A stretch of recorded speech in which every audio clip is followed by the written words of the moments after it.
Rummy ஆடும்போது அடுத்தவங்க கையில என்ன கார்டு இருக்குன்னு நம்ம பார்ப்போம். இன்னைக்கு நமக்கு தெரிஞ்சிருச்சு அரசனுடைய கடைசி ரம்மி கார்டு தான், வேற எதுவும் உங்களோட கார்டே கிடையாது. இதுக்கப்புறம் நமக்கு அவங்க விளையாடணும். இந்த பிரிவென்டிவ் அரெஸ்டுக்கு அப்புறம் நம்ம சொல்றதுக்கு அரசு ஆட்டம் போடுவாங்க. நாளையில இருந்து நீங்க அது பார்ப்பீங்க.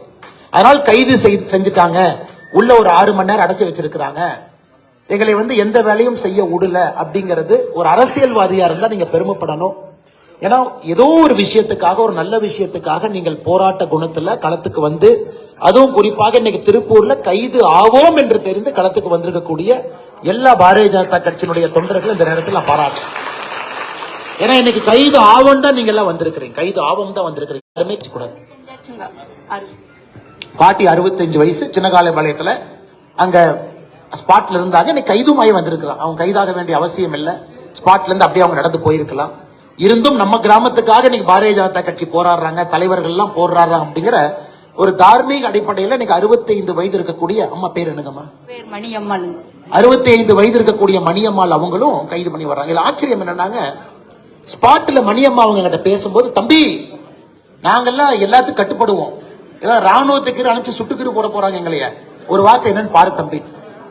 இதுதான் அந்த கிராம மக்களுடைய யதார்த்தம், அந்த கிராம மக்களுடைய எளிமை, அந்த கிராம மக்கள் எதையும் நம்பக்கூடியவர்கள் என்பதற்கு அம்மா அவர்கள் பேச்சே ஒரு உதாரணம். இதை பயன்படுத்தி தான் செவ்வாய்க்கிழமை காலையில 16ஆம் தேதி அதிகாலையில திருப்பூர் மாநகராட்சியிலிருந்து கொண்டு வந்து இதை பயன்படுத்தி ஒரு குப்பையை கொட்டிட்டு போயிட்டாங்க. நான் உங்களுக்கு ஒரே ஒரு வீடியோ மட்டும் போடுறேன், அந்த வீடியோனுடைய ஆடியோ மட்டும் நீங்க கேட்கணும். எந்த அளவுக்கு ஒரு கொடூரமான எண்ணம் கொண்டவர்கள், அவங்க கையில அரசியல் அதிகாரம் கொடுத்தா இந்த சமுதாயம் என்ன ஆகும் என்பதற்கு ஒரு உதாரணம். இந்த வீடியோவை போடுறேன், அதை மட்டும் தயவு செஞ்சு நீங்க ஒரே நிமிஷம் கேளு. தக்காளி விளையுங்க, கூலி தொழிலாளி, என் மேயர் தான் குப்பை கொண்டு கொட்டுறாங்கன்னு நாங்க பாதிப்பு அடையுதுன்னு மேயர் தான் சொன்னாங்க. நாங்க பேசிட்டுங்க, மன்னிச்சுக்குங்க, தெரிஞ்சும் தெரியாம பேசிட்டு மன்னிச்சுக்குங்க, நன்றி வணக்குங்க, எந்த தான் மன்னிச்சுக்குங்க. உங்களுக்கு பாராட்டு, உங்களுக்கு மறக்கவே மாட்டோம். ஏதோ குப்பை கொண்டு வந்து கொட்டுலீங்கிறீங்க, உங்களுக்கு மறக்கவே மாட்டோம். அனைவருக்கும் வணக்கம். சின்னக்காளிபாளையம் செல்வகுமார். இப்போ இடுவாய் ஊராட்சி சின்னக்காளிபாளையத்துல திருப்பூர் மாநகராட்சி குப்பை வச்சு அண்ணா ஒருத்தர், அடுத்து மேடையில் அண்ணா ஒருத்தவங்க இருக்காங்க. வருத்தம் அடைஞ்சிருக்கீங்கன்னா அந்த நாங்க பேசின அந்த பேச்சுக்காக நாங்க அவர்கிட்ட இப்ப வருத்தம் தெரிவிச்சுக்கிறோம். ஈஸ்வரன், ஆட்டைபாளையம்.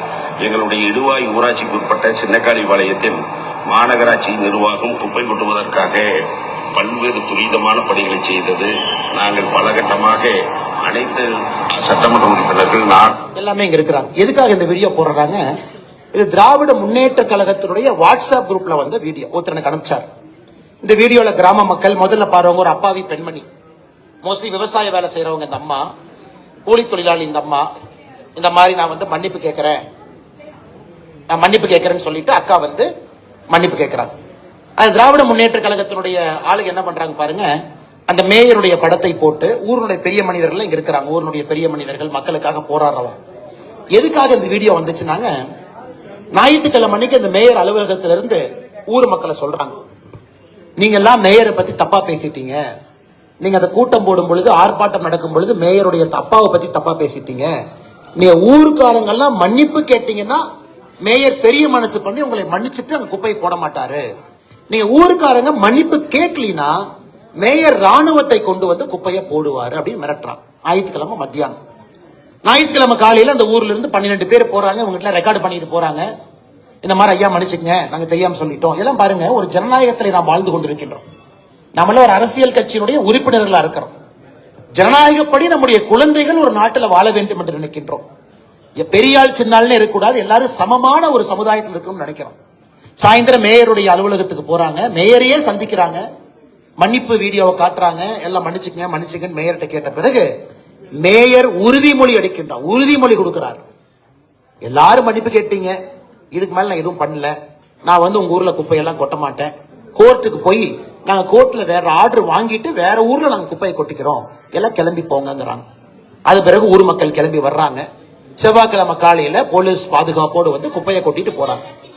எதுக்காக நான் இதை சொல்றேன் அப்படின்னாங்க, எதுக்காக இதை சொல்லுகிறேன் என்றால், தவறான மனிதர்கள் கையில் அரசியல் அதிகாரம் கொடுத்தா என்ன ஆகும் என்பதை நாம் புரிந்து கொள்ள வேண்டும். ஒரு உதாரணம்.